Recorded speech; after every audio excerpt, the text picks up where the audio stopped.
What's up guys? In this tutorial, I will show you how to fix the problem when the two-finger scroll is not working on your laptop's trackpad. This should be quite an easy tutorial. For more information, click on the first link in the description below. First, ensure that the two-finger scroll feature is enabled in your device's settings. For Windows 11, open up your settings. From here, head to Bluetooth and Devices, and finally Touchpad. In the Scroll and Zoom section, make sure that the Drag two fingers to scroll option is enabled. Next, give your touchpad a quick check to ensure it's clean and dry. A dirty or wet touchpad can often cause scrolling issues.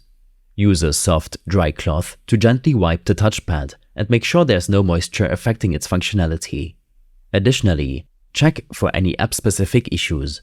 Some applications have their own settings for gestures and scrolling, and they might be overriding the system settings.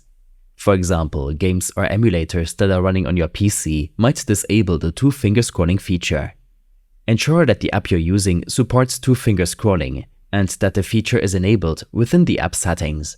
Lastly, if all else fails, you might want to try resetting your touchpad settings to their default values. This might help resolve any misconfigurations that might be causing the two-finger scroll to not work properly. To do this, go back to the touchpad settings and look for an option to reset the settings to the default values. These steps and more information will be available in my extensive guide linked in the description below. I hope this helped you out. Leave a comment if you have any questions and see you in the next one.